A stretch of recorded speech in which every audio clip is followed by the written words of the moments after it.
thank you to each and every one of you for being here with us today. We're very pleased to be able to welcome you to this very special occasion when the Anna Freud National Centre for Children and Families is able to introduce our very special program on the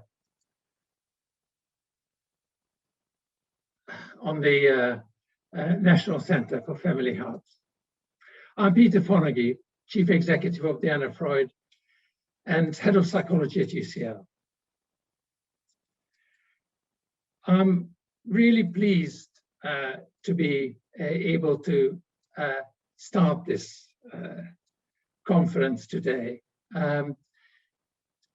We work at the Anna Freud to transform current mental health provision in the UK by improving the quality, the accessibility, and effectiveness of treatment. We believe that every child and their family should be at the heart of the care they receive, working in partnership with professionals. Our newly created National Centre for Family Hubs, which was launched in May of this year, as I'm sure you know, is a major national initiative, which we are proud to be leading at the Anna Freud Centre as a collaboration with the Department for Education to support the scale-up of the family hubs across England. Today, we will hear about the National Centre of Family Hubs and its work in collaboration with the Minister for Children and Families, Minister Vicky Ford. Before we start, I would like to express my sincere appreciation to all the speakers at today's event who generously helped to make this event come together. So a very, very warm welcome to you all. I would now like to invite Minister Ford to give an opening address to set the scene for the session ahead. Without her vision and energy, this policy and the work of the National Centre would not be possible. So please, Minister Ford, your opening address. Peter, you're far too kind, but thank you for your lovely words of introduction. I'm really pleased to be joining the Anna Freud Centre today to introduce to all of the colleagues here present and everyone who's joined us this newly set up National Centre for Family Hubs and its role in boosting the support available to families across the country. The last year and a half has been a really difficult time for everyone, and many of you will have seen firsthand how it's put particular pressure on families. It's affected lives in so many different ways, from navigating your changes to work, to children's education, and many, many crucial facets of family life. And as the Minister for Children and Families, I'd really like to give a huge thank you and my appreciation to all of my fellow MPs and those working in local authorities for your hard work in ensuring families within your communities have been able to access the support that they needed at this time of crisis. Support for families has always been a priority for me and for the government, and has remained a priority throughout the pandemic. We brought in the furlough scheme to protect the income of families. We eased eligibility requirements for our free childcare entitlements and worked with many organisations to ensure that our most vulnerable children and families were supported.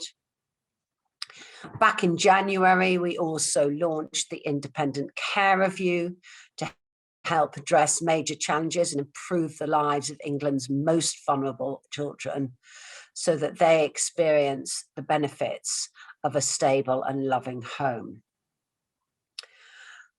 And it is undoubtedly true that the collaboration between national and local government and the host of services and dedicated professionals is essential in providing the best support for families.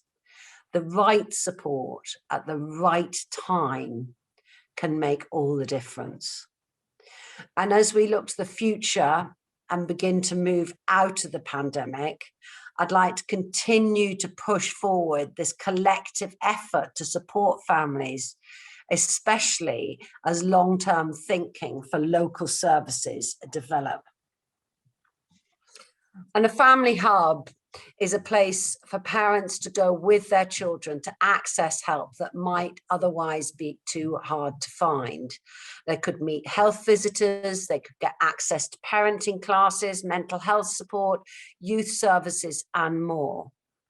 And I think it's important to recognise that it's not just public services, but it's often voluntary sector partners who support our families. So they also, you know, those great charitable organisations can be part of the family hub. And the government is committed to championing the family hubs model. We made an initial commitment of £14 million to start working with MPs, local authorities and other stakeholders to make that change happen. And as part of this investment, I'm really pleased, absolutely delighted that we've established the National Centre for Family Hubs, because they will provide expert advice and guidance and work with your local authorities to implement and expand family hubs. The National Centre is here to support you, to support MPs and local authorities that would like to streamline services available to families, to boost access to those services and to boost the outcomes that our families achieve. And I want to see that support for our families society-wide. We're already working with the Secretary of State for Health and Social Care and Dame Andrea Leadsom to provide the best start for babies and families through their published report on A Best Start to Life that sets out a vision for the first 1001 critical days. And my colleagues elsewhere in government are also doing brilliant work. MHCLG's Supporting Families programme and the Reducing Parental Conflict programme, which is led by the Department for Work and Pensions, are just two examples. But the family at all stages needs and requires our attention, our care, and our advocacy. And that's why we've created the National Centre for Family Hubs, a resource for local authorities to guide them on what can work best for families. The Family Hub policy is a priority for me, and it's a priority for the Education Secretary. And as the Secretary of State for Education set out recently in a speech on family, we're very much looking forward to increasing the number of family hubs currently in operation. And I look forward to working with you and the National Centre to make sure that support for families is felt on the ground. So I'm going to hand back to Peter and Camilla to tell you more about the National Centre and how it can support local authorities and families within your constituencies. Thank you, Peter. Thank you, Minister Ford, for what actually was an inspiring start to our session, notwithstanding your modesty in relation to this and the inspiration that you bring to this key programme of work. I would now like to invite Dr. Camilla Rosen to provide a brief overview of our vision and ambitions for the National Centre. Camilla is the head of early years and prevention at the Anna Freud Centre and is the strategic lead for the National Centre for Family Hubs. She will be joined by Kate Dalzell, who is Head of Innovation and Dissemination and leads the Child Outcomes Research Consortium, better known as CORC, at the Anna Freud Centre. Kate is acting as the evidence lead for the National Centre for Family Hubs. So, Camilla and Kate, please.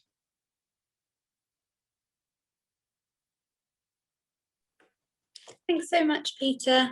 And thanks to Minister Ford for opening up the session.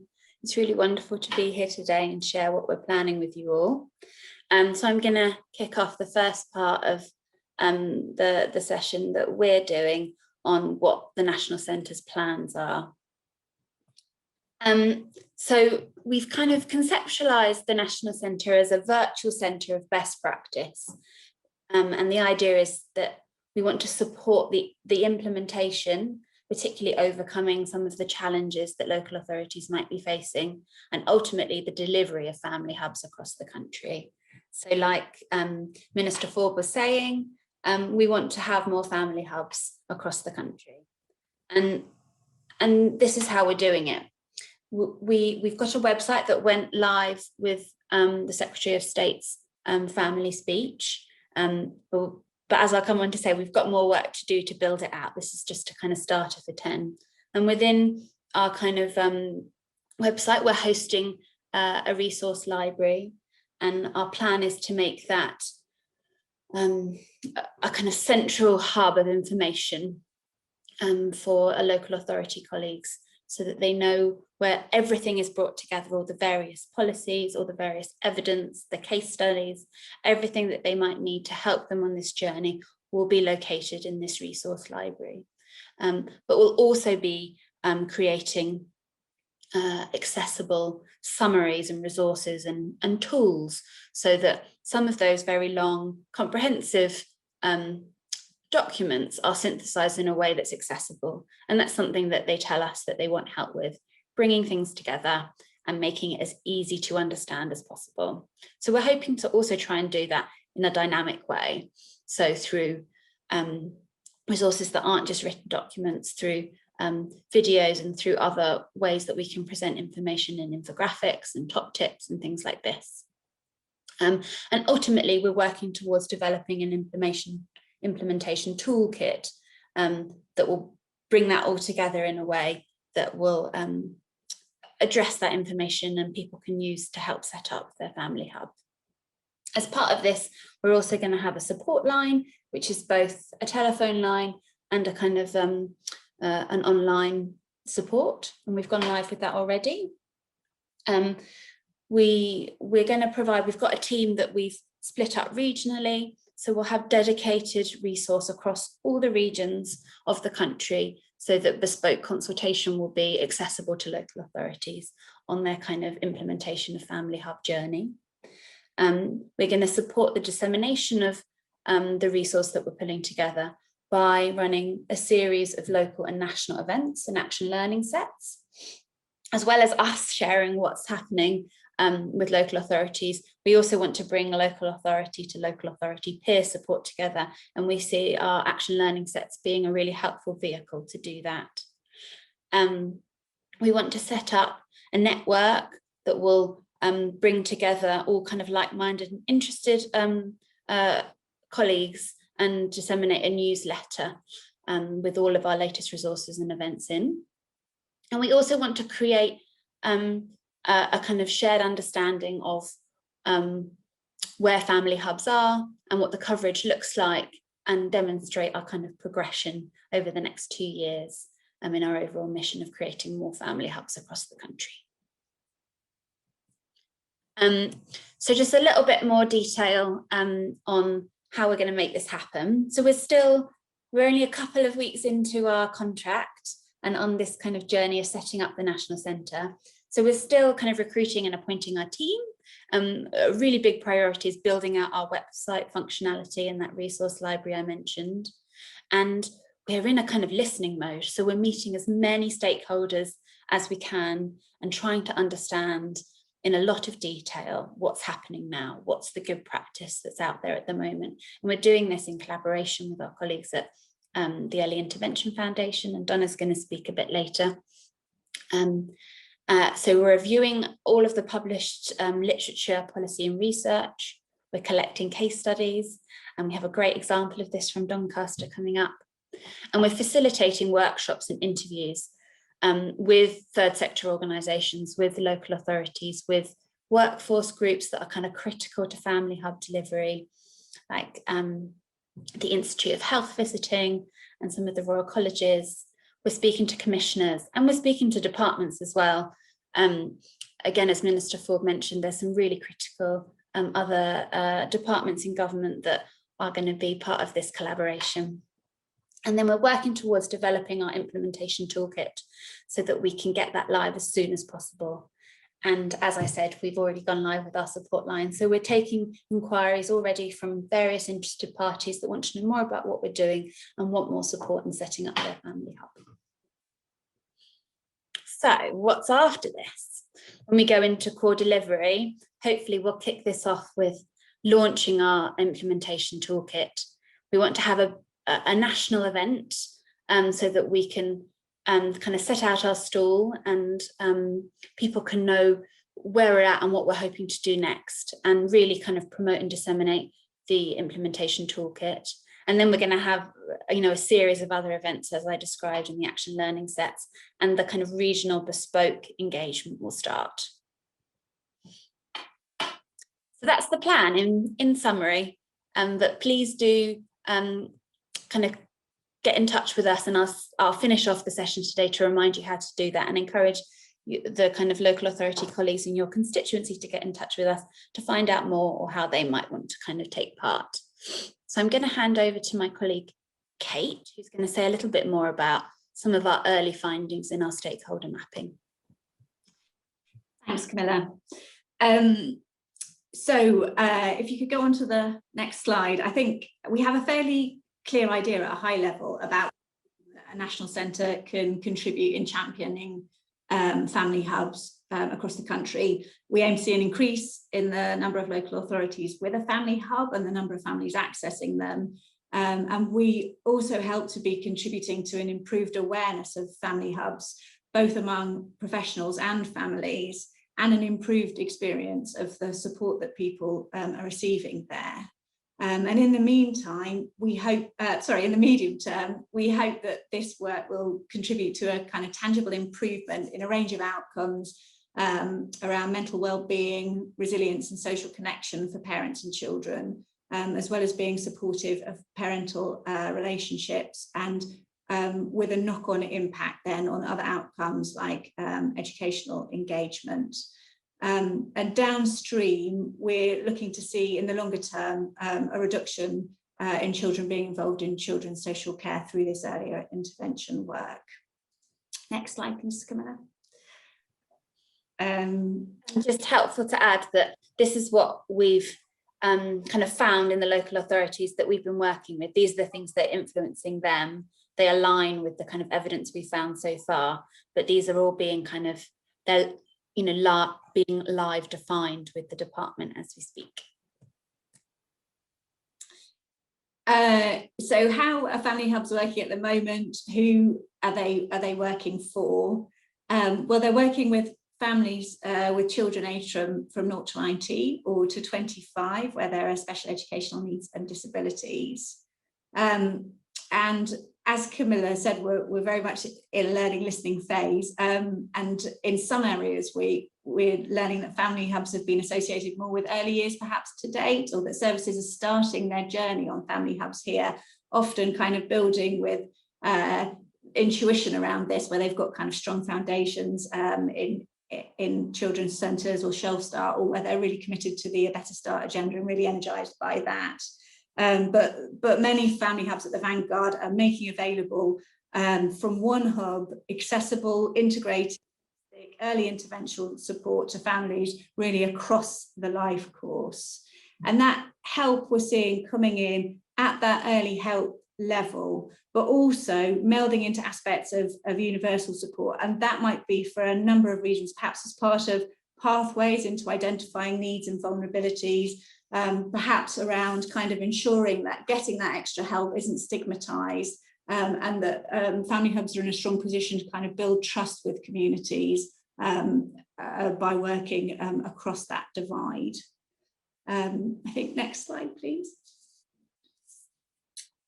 So what we're seeing from the conversations that we're having is that there's a really, really rich range of professionals that and interventions that are being helpfully integrated in different areas. So it really spans physical health, mental health, public health, social care, early help, housing, employment advice, substance misuse, this huge span, and also embracing voluntary and community sector in addition to public sector provisions in some areas, through a range of commissioning, contracting and partnership areas.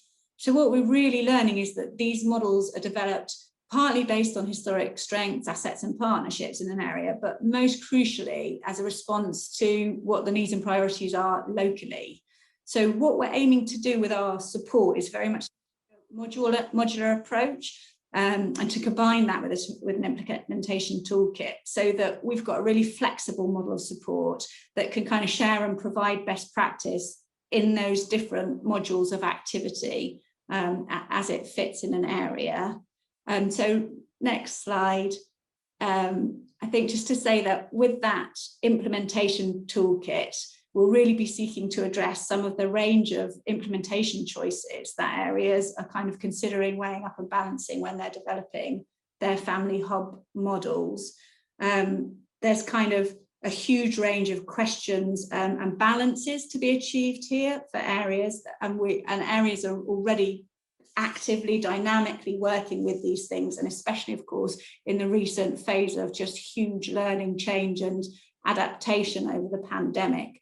So people are thinking about the role of buildings in their models and their services, about kind of what a suitable choice of interventions is for their families and their populations, about how we reach those that we need to reach and build models around their needs, involving them and thinking about that, making sure that we're accessible and inclusive in this. And I really can't emphasize enough how much people have been telling us that they've kind of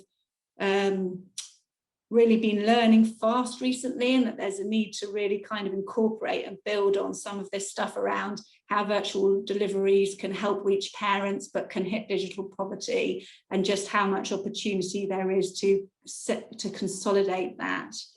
And I think really around how the learning coming from areas is that integration really involves that shared vision, that there are a range of models and opportunities to balance it up around kind of how far things are aligned or fully integrated, how far they're co-commissioned, and how far they're more about partnerships. But what it's really about is about having a shared vision and services understanding how they impact upon each other and impact upon families together, and really building that shared commitment to outcomes for families. And I think the presentation that we're about to hear from Doncaster and then the presentation from EIF are really able to kind of demonstrate how much learning there is to draw on, both in individual sites and from that kind of more formal evidence backdrop, which covers a range of these issues of kind of integration and how we get the best from joining up services and being more holistic in an approach that really builds on a relationship with families where they are. So I think that's probably me. If there was anything you wanted to add, Camilla, chip in. Thanks so much, Kate. I think that's everything. So thanks. We'll hand back to Peter. And thank you, Camilla and Kate. And that was a very broad but in high level, but excellent introduction to family hubs. I would now like to invite Denise Beavers, who is Service Manager for Family Hubs and Early Interventions in Doncaster, to give her example of an incredibly innovative and forward-thinking model of family hubs, a model that's been developing and growing over the last 4 years. So Denise, over to you, please. Thank you, Peter, and thank you for everybody to attending this morning to listen and find out more about family hubs. Obviously, it's something I'm really passionate about, having worked in family hubs for the last 4 years, and I've absolutely seen the benefits for families during that time of the family hub offer and what that can do. Next slide, please. So our journey started in about 2015 when we looked at de-designating our children's centres and developing a group model of delivery. And then we relaunched our family hubs our children's centres as family hubs in about 2017. And we marketed our family hubs as the go-to place for children and families. You can see there some of the influencing strategies that did influence us in our decision, and certainly the APPG report, that gave us a framework to work towards, and we're still using elements of that now. That was our sort of starting point, and the first 1001 critical days, because although our family hubs are from 0 to 19 or 24/7, we can't forget the importance of those early days, and that getting in early with families early in a child's life is so important. But the other thing that I think was prime in our minds was that we need to think about that families come in different shapes and sizes. They don't all come with children 0 to 5, they come with different age groups, different, as I said, different sizes, and we need to think about the context in which that child is living. What is impacting on that child's life, on that family's life? And that's what we wanted to do when we broadened our offer to make that from 0 to 18, and absolutely bringing more partners on board to deliver an integrated offer. We reduced our children. We originally had 21 children's centres, but we were lucky enough to maintain 12 family hubs. We work across 4 localities, so we have 3 buildings, physical buildings in each locality. But it's not just about the building, it's about the place. And our children's centre reach areas were incorporated into all those family hubs. So the borough is covered within the family hub offer, and we do monitor the accessing of all families across each of the reach areas, the localities. Next slide, please. This is an image that's recognised by our partners. It was actually first introduced in the early help strategy in Doncaster, but I think that's recognised by partners. The concept is the family hub as an umbrella. So you can see under the umbrella some of the different partners that we work with, but also the age groups of children that we work with. So we're working from pre-birth, from conception to 18 or 25 if it's SEND, and that's just an image, and that's been really powerful for us to get services on board with family hubs to understand their role in working with us all to meet the needs of the families in Doncaster. Next slide, please. So if you were to visit a family hub, what kind of groups of people that would you see working? We call it in and through a hub. So they're not necessarily always based in a hub, but they are connected to the hub and offer services to families. You can see there on the left-hand side, that's actually the family hub structure. So that's the teams, they're the teams that I oversee across the 4 localities. And that's quite a small team, actually. It's the other teams on the right-hand side that help us to deliver the family hub offer. You can see that we have a family hub manager in each of the 4 localities, and then they manage the staff that deliver services directly from the family hub. They're also responsible for the building. They're the building manager. They make sure that the buildings are fit for purpose for all those people that work in and through our hubs. Been particularly important, obviously, during COVID, so that we could keep our buildings open and that they're COVID secure and safe for families to access.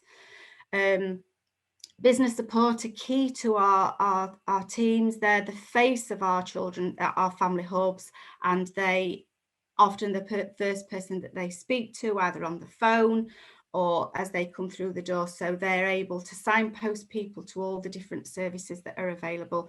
We do still have a team of early years development workers, and they deliver early learning and play sessions to enable parents to develop those close, loving relationships, and hopefully for the children so that they're school ready when the time has come. But you can see there down the right hand side all the different partners. We have a midwife in every hub.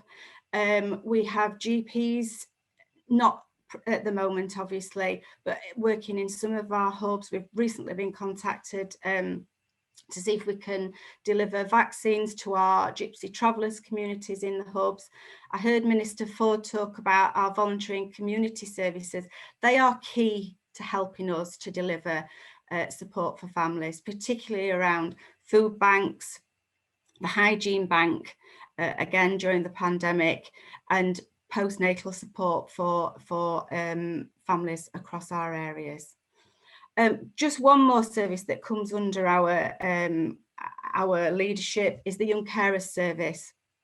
So obviously our young carers range in ages. I think our youngest young carer at the moment is 6, and then we support young carers up to the age of their 19th birthday, and then support them to transition to adult care. So you can see the breadth and age of children and families that we work with. Next slide, please. So if you were to visit a family hub, and you can see some of the services we offer, but some of the services aren't necessarily delivered from that building, because a lot of the things we offer are advice and information. And you can see in the speech bubble there, it says, think about any service that a family may need, and family hubs will provide information and access to them. So we usually know somebody. If we don't know somebody, we know somebody who will help us to deliver and support that person.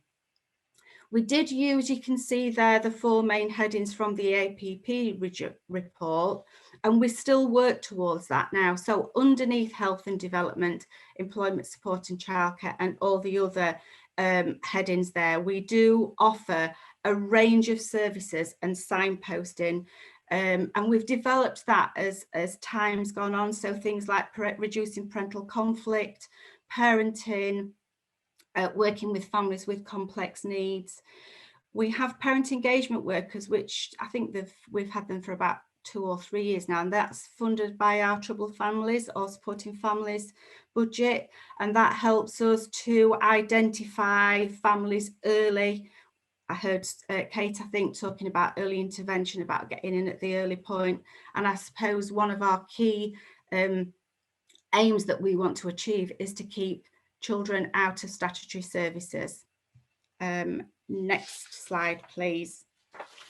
We wanted to make sure that the services we deliver are quality. So very quickly, we developed a quality assurance continuous improvement cycle that is in place now. We're always tweaking and developing and reflecting on how this works, but we were always a little bit concerned that Ofsted might come along at any time, because we were still under the Children's Centre framework. So we always made sure we were Ofsted ready. And we did use some of the framework from that, but adapted it to meet the needs of the family hub. But you can see there the flow of some of the processes that we go to make sure that the services we provide are quality services. Key to this is always co-production with our children and families. We listen to the voice of the child and the young person, family, and the community all the time, and that's what influences any changes in services that we make. Next slide, please.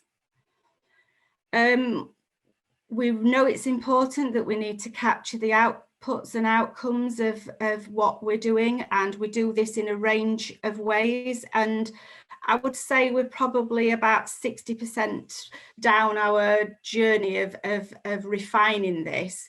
We've got lots of data. We have lots of particularly quantitative data. I think what's difficult to prove to people the impact that family hubs have is that qualitative data, and to me it's those case studies from families that really make that difference alongside the quantitative data. We evaluate all our services on a quarterly basis, and again we get some great feedback from our families, and some feedback sometimes that makes us think that we do need to change some of our services and the way that we deliver them. Next slide, please. So how are we doing? These is just a snapshot of some of the data that we've got. So currently we've got 82% of children aged 0 to 5 who are a member of a family hub. It's really important that we get children members so that we've got their information, we've got their data, we can contact the families, we can keep in touch with them, let them know about what's happening.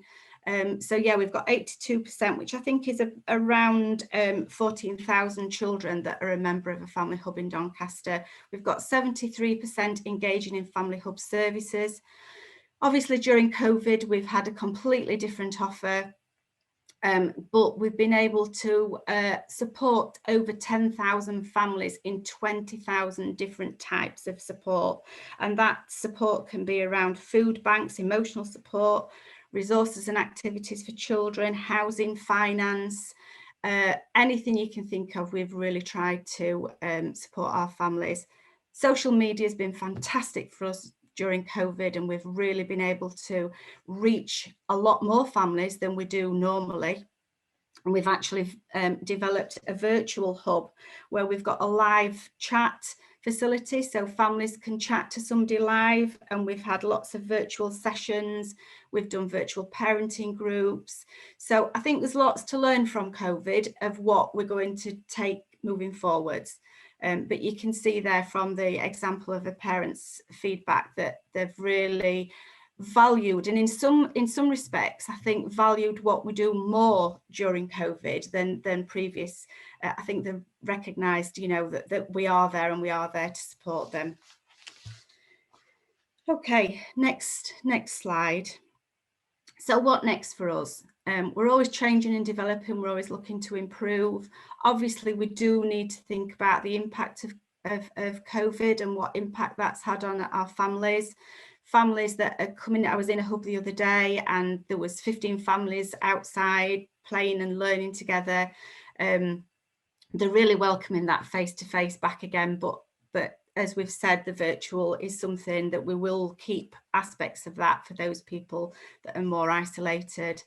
We'll be looking at locality working in its widest sense. That's a big thing for us in Doncaster. We have local solutions groups where we come together to look at supporting and identifying need early, looking at what's in the community, what resources are in the community to support that family, not necessarily statutory services. Obviously, we're considering the Best Start for Life, the new review report that's out. We've looked at aspects of that. So some of the areas we want to develop from that are developing. I met yesterday with our special guardianship team, adoption services and fostering, to make sure that we're offering support for those families as well. And then we're really excited, obviously, to be participating in the DFE evaluation, to consider the impact and value for money of Doncaster Family Hubs, working with the National Centre as well. So they're just some of the things that we are doing in Doncaster. And I think that's the last slide, apart from a thank you at the end. And thank you from me as well, Denise. A wonderful example of what family hubs can achieve and what family hubs can then achieve in a crisis like the one that we've had. So it's inspiring and a great example of what we have to look forward to. I now would like to invite Donna Malloy, who is Director of Policy and Practice at the Early Intervention Foundation, What Works Centre. That's an organization that the Anna Freud is working very closely in the setup and delivery of the National Centre with. And Donna will provide a brief presentation on how we will work together to deliver evidence-based advice through the National Centre for Family Hubs. Donna, please. Thank you so much, Peter. So the Early Intervention Foundation are really pleased to be working with the National Centre for Family Hubs. And I just wanted to say a little bit here about who we are and how we're likely to be supporting the work of the centre, and particularly our role in helping the centre to support local areas to use different types of evidence as they plan and deliver family hubs.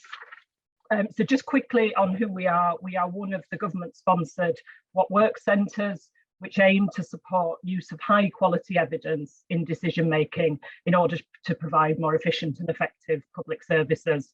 And our mission is to ensure that effective early intervention is available and used to improve the lives of children and young people at risk of poor outcomes, because we know that wide and persistent gaps in children's development open up early, and we know that this matters for children's future outcomes.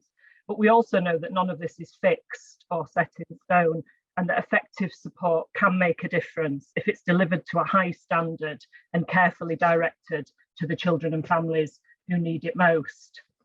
A lot of the work at EIF involves generating and summarising evidence about which interventions have been shown to improve important child outcomes.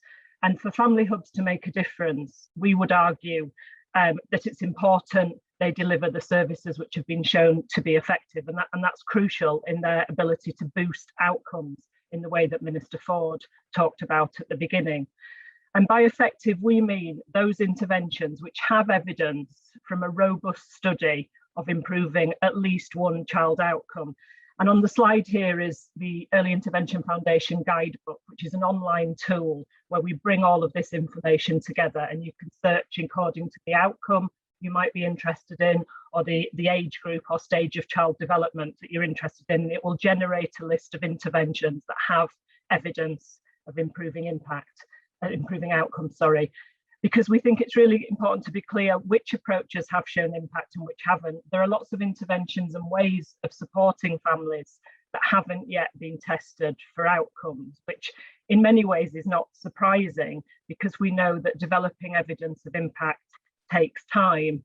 And so an important part of our work is helping those delivering services locally to start to build the evidence about the impact of what we do. And we know, of course, this is going to be a big area of focus for the National Centre. And ultimately, we think this type of evidence really matters, because the simple fact is that on balance, children and families who receive services that have been shown through robust evaluation to improve outcomes are more likely to benefit, and to a greater degree than those who don't. But obviously, designing effective services involves much more than just using evidence about what works. And as Kate talked about, developing a family hub which provides a range of high quality services appropriate to a specific local community also requires access to much broader sources of evidence and knowledge. For example, the knowledge that practitioners have about community needs and what they know from their experience of what it is that families in their area need or struggle with. And to give an example, one of the key sources of evidence which really helps us to understand the local context and is crucial to designing effective services is organisational data, which we think will be crucial to the success of family hubs. So this includes local data on family needs at population level, and how things like healthy births or levels of school readiness or parenting skills are changing, which is obviously crucial information to make good decisions about how to target resources and support. This also includes detail on current services, who they're for, who they reach, who they're failing to reach, and what is known about the impact that they have. Also crucial is data on workforce skills and knowledge, which might be gained through things like skills audits or recruitment and supervision. We know that having practitioners with the right skills able to develop trusting relationships with families is key to the success of family hubs, their ability to engage families who may need support. And finally, really crucial to have good data on resources and how resources are spent across education, health and care. And mapping this resource data enables us to make choices about how to use or deploy resources most effectively in a particular area. So my point here is that all of this data and evidence will be an important part of developing and delivering effective family hubs in local communities. And we are really looking forward to working with the National Centre to help local areas gather and use the best data possible about their local context as part of their service and family hub planning. So in practice, what might all of this look like? Well, the specifics in relation to family hubs and exactly how we will support the National Centre are all still being worked out. But just to give one example from the work that the Early Intervention Foundation has been doing over the last few years, supporting the Department of Work and Pension Reducing Parental Conflict programme, shows how we've developed some of these tools and resources to support local services. We know that children who are exposed to high levels of persistent and poorly resolved conflict between parents are adversely affected. This affects their mental health, how they do at school, and social and emotional skills. And obviously DWP have been really pushing this area of service development in the last few years. And the sorts of things we have done are developed various tools and resources to support those locally who are trying to adapt services so they're better equipped to try to reduce conflict between parents. Creating a planning tool and guidance for local commissioners and decision makers, and an online hub which brings together a range of practical resource for those locally who are developing or adapting services. And we're likely to be working with the National Centre to provide similar types of outputs in relation to family hubs. So bringing together the what works evidence about what has been shown to work in some of these key areas, such as improving children's mental health, supporting stable and healthy relationships, and so on, and also supporting the new National Centre to provide wider sources of evidence and information, including helping areas to generate and use local data in the best possible way so that they have the best chance of success as they further develop family hubs to offer a range of effective services which we know can make a real difference to children and families. Thank you. And thank you so much, Denise. I think what we have here is a framework with wonderful examples already there, and also a great support system in terms of gathering data and guiding the process of developing family hubs across the country in the most rigorous and evidence-based manner that's possible. It seems to me a great opportunity to ask Minister Ford, Camilla, Kate, Donna and Denise some really difficult questions to answer in relation to this exciting development. Now, I do not yet have the questions, Cindy, and if you there is a question from Kieran Mullen MP. How many households does each locality serve? I don't know who on the panel wants to take this rather specific question. I think that question came up when Denise was speaking about the Doncaster model. So I think probably about what the population looks like in that patch. Denise, can you address that?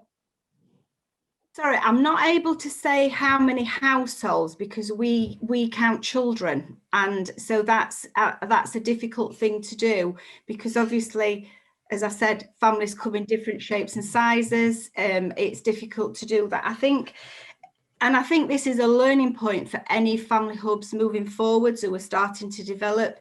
It's whether we're going to count children 0 to 5 as we used to do in children's centres, or are we going to count children 0 to 18? And that will give us a better perhaps indication of how many children are engaging in family hubs. Sorry, I hope that helps slightly. And if I can, Peter, it's so what I've seen in the family hubs that I've been to visit is it's often not a question of how many children, you know, the magic number isn't necessarily a large number, but are you getting the right help to the family that needs help? Okay. And are you really making sure that the family is getting that help at the time that they need? So if I give an example, in the middle of the last lockdown, I was contacted by a young dad whose wife was actually from New Zealand, and they were in a real panic because her visa hadn't been renewed. He'd written to me to ask if I could shake the Home Office for chasing up the visa, which obviously I did. But it also explained that his wife was from New Zealand, had just had a new baby and had absolutely no family support with his family living on the other side of the world, and was very worried. So as I was writing this email to him back about his visa, I suddenly thought, why don't I put them in touch with a family hub? The Family Hub was all virtual on that day, at that time, obviously. And he hadn't asked for me for advice with his wife and support, but I just said, by the way, you might want to contact the Family Hub.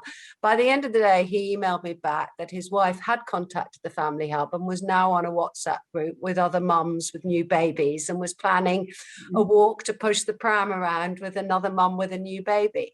Now, that family may never need the Family Hub ever again in their lives. They may be absolutely fine, but on that one day, at that one time, they needed someone who could signpost them to someone who could help. And that's what I think these family hubs can do. So I wouldn't sort of count how many families do you support, but are you getting the right support at the right time? And those long-term objectives that Camilla said about reducing the pressure on families that we then see in hopefully better attendance at school, lower levels of anxiety and stress amongst children, better outcomes for our children, hopefully fewer children needing to come into care of a social worker or into children's services later. Those are all the long-term improvements that we can make by getting the early support in. I think Kieran Mullen has come back with a tiny bit of pressure in relation to the population that's served. Would you not need to take that into consideration when you're planning a service? So what proportion, what percentage do you think Minister Ford fits in that? I think one of the fantastic things we have through the National Centre, Kieran, is that you can put your local authority in touch with them and they will give advice on what you may need. Different models if you're working in a very rural area where you may be wanting to offer more of that online support and signposting than if you're in a very urban. Different areas use this differently. Okay, so some family hubs may also incorporate housing advice, whereas others wouldn't. So work with the National Centre, introduce your local authority to the National Centre so that they can help map up and show who's tried similar things in different parts of the country and how they work.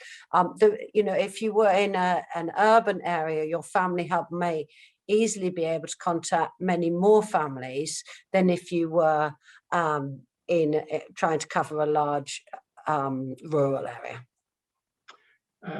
I think I understand. Does anyone want to add to that? It makes a little bit of sense to me, but obviously the planning will have to be local based on the scope of the hub as it's envisioned.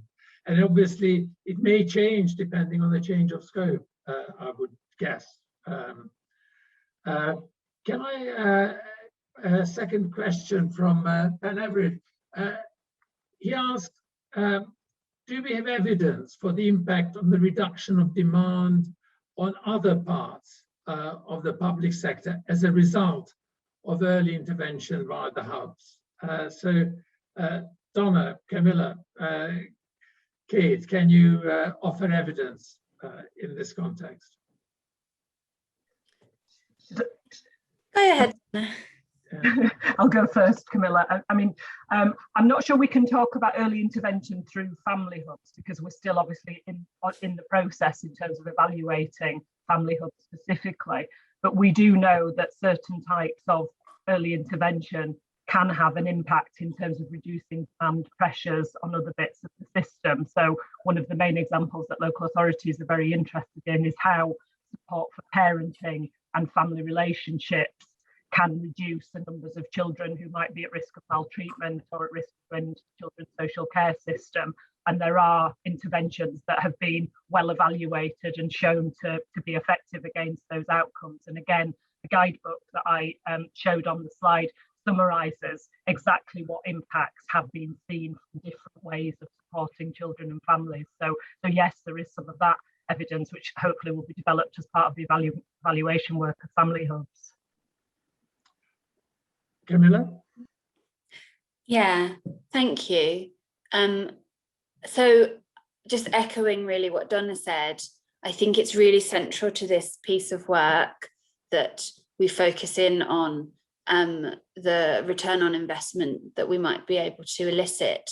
And that's certainly something the Minister's very keen on, that we privilege. And it's an absolutely core part of the evaluation work that we're doing in all the sites with our evaluation partners, and something that we'll be monitoring to support local authorities in how they can demonstrate that, and how they can illustrate that this kind of early intervention approach is able to make those longer term gains exactly in the way Donna described, essentially preventing children from going into and having contact with social care and social workers, which we know is very expensive and gets in the way of early intervention. So it's exactly why we're doing the work. And we are pulling on kind of international research as well around where that has been possible, as well as individual intervention research.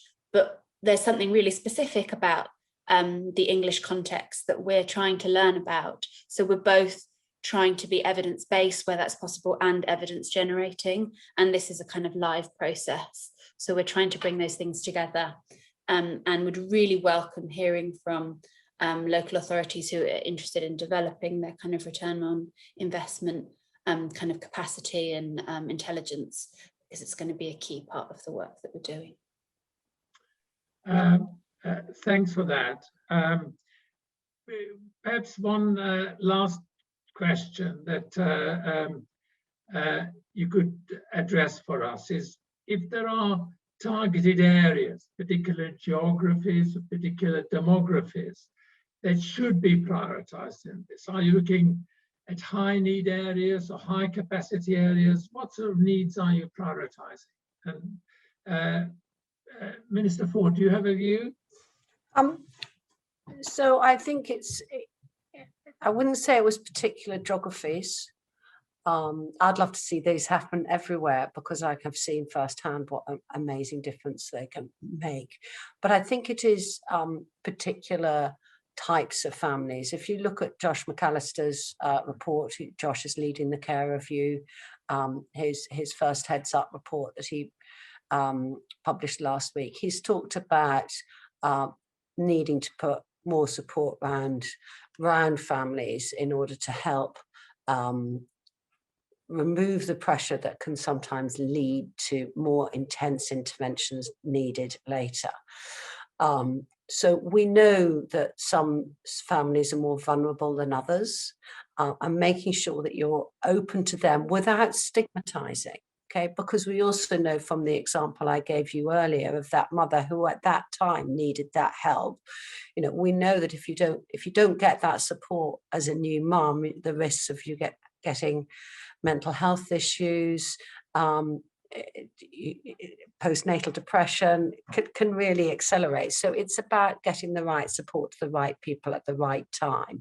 Some families may never need their family hub, and that's not a problem, but some families do need it. So I would always encourage the local authorities to look at, how do we make sure that the families who come through the door who need extra support can get it easily, that they don't need to tell their story to 15 different organisations to get support. That's one of the big benefits about the Family Hub, is that you don't need to go and tell all your different local services, you know, I need help with this, help with that, etc. Families find that so frustrating, and that's often why they end up struggling so much, is because they feel they've gone everywhere and no one knows how to help them. They just get passed on from one to another to another. I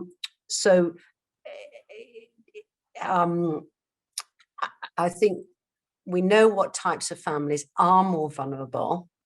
We know that, for example, sadly, the type children who come into care have often come from families where there's been high levels of domestic abuse, or where there's been drug and alcohol problems, or where there's been mental health issues.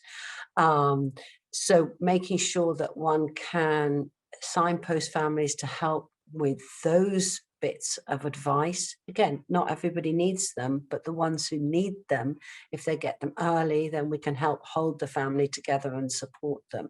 So those are the types of needs I would like to see prioritised. as part of that wider effort. And that is, again, why it's often so important that the voluntary sector plays a role in that type of support too. So again, my constituency, Chelmsford, people would say, you know, you're not particularly high needs, you're particularly well off. But actually, when we brought together all the family services through the Family Hub, located it in the library beside the health visitor, it has actually saved the local authority funding and been a much better service for the families that need it, and really supported those who often have the biggest levels of problems. So that's my thought on that. I think it's very clear to us that it's something that will address the needs of those particularly who have multiple needs, and will address them at the right time in the right way,